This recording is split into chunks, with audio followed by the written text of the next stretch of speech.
Back in December, there was some terrible news that White's Ferry was closing that connects Poolesville and Virginia. The decision comes a month after a Loudoun County judge ruled that the ferry's landing in Virginia is on private property. Chuck Kuhn of JK Moving Services. You went ahead and you bought part of it and you're negotiating with the other side. Like total Bruce Wayne move, man. This is amazing. Thanks, Tommy. It's an exciting time, and White's Ferry's got such great historic value to the community. It's fun to be involved with it. Well, yeah, let's talk about that historic community, and it's really unique for the area. I've just started learning about it. Can you share the background and the history of it? Oh, the history goes back to literally 200 years. That ferry has crossed the Potomac River for over 200 years. It's the last ferry that operates across the Potomac River. So it's been serving our communities for a long time, and it's a nice reliever to the Beltway traffic. And you're no stranger to doing things in the community. JK Moving Services gives a ton back on their own, but also you've got the JK Community Farm that's feeding people all around the region. How did this hit your radar? Did you see the news and you're like, I got to do something? Or did, the Poolesvillians come to you? How did this happen? It's been a combination. We do a lot of conservation easement work in Western Loudoun and other parts of the area that's trying to preserve open space. And Rockland Farm is a farm we looked at trying to acquire and put into a conservation easement over the last couple of years. So we worked with the owners of Rockland in this effort.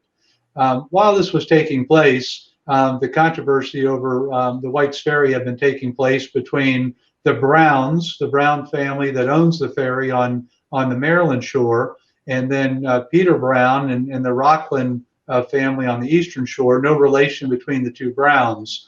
So we were negotiating and talking about the acquisition of Rockland Farm. At the same time, we were talking to the ferry owners about what was taking place. And I removed myself to try and let the two parties work through the dispute and hopefully keep the ferry open. Unfortunately, they were unable to come to a fair and reasonable negotiation. And the owner of White's Ferry reached out and said, I've had it. We're shutting the ferry down. We're pulling the boat. It's over. And I said, Herb, please don't pull the boat. It's too important to the community. It's an asset. It's been around for 200 years. I'll acquire the ferry. And regardless if we can get access on the Virginia shoreline, let me acquire the ferry and we will hold it until we're able to gain access and get the ferry reopened. And that's where we are today. We're contract owners on the ferry. We close on it at the end of the month, and we're negotiating with the Rockland Farm ownership group to try and get access reestablished so we can get the ferry moving again. Outside of its historic value and being able to get to Virginia and Maryland in like kind of record time, right? How do the communities use the ferry, or how do they go back and forth?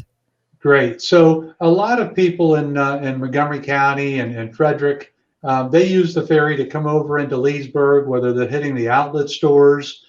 They come over to hit the wineries. They come over to gain access to the western shore of the Potomac River, going to where they're going. People in Leesburg, western Fairfax County, that are going up into Poolesville and in that area, they'll find the ferry much easier, much more convenient. It's also scenic. It's historic. It's this kind of a cool trip to take the ferry across. For example, I live in Western Loudoun, and I have an office in Sterling, Virginia. I also have an office near the Gaithersburg Airport in Montgomery County. It's much more convenient for me to come down, cross the ferry, and get to the office, then go down the toll road, take the Beltway 270 to get to our Maryland office. So for people that have a commuting need out that way, it's very convenient, and it's just a nice change of pace from getting on the toll road.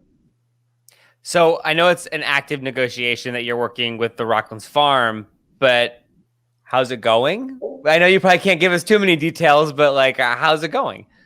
It's challenging. I can't lie about that. The good news is I think everybody involved has the right intentions, and I'm confident everyone's going to work together to close these gaps. Forget about the history of what worked and what didn't work for all the parties. I'm a new owner. I'm not party to any of the previous negotiations or history. So hopefully today's a new day. We'll have positive negotiations and get this ferry operating again. Chuck, this kind of reminds me of when Kevin Plank got involved in the water taxis in Baltimore, and they were like in disrepair and they weren't running on time. And then he, got involved in it, and then they got like new boats and they were all like energy efficient and they had a paint job. Are you planning to modernize the crossing once you're figuring out both sides of things? We really are. I mean, the owners and operators of White's Ferry have done a great job. They're great people. They've served the community very well. But I'm hoping with new ownership, with new investment, we can look at the name of the ferry and the history, and look at something doing something different going forward, something less controversial. There's a nice store at the landing on the Maryland side. We have a manager that does a great job there. But I think we can update a few things. I think we can make it an improved experience and enhance what's already been built there. What's the average time does it take to get across the Potomac there? Sure, a lot depends on when the timing of when you show up for the ferry. If you show up at the time of landing on one of the shores, you can be loaded on the ferry and across the ferry in a matter of minutes. If you happen to pull up when the ferry is just pulling off, you have to wait for it to go to the other shore, unload, reload, and come back. But it's truly it's efficient, it's scenic, it's historic, and it's a neat experience if you haven't done it. Chuck Kuhn, you move houses and you move businesses, and now you move cars across the river. Who'd have thought?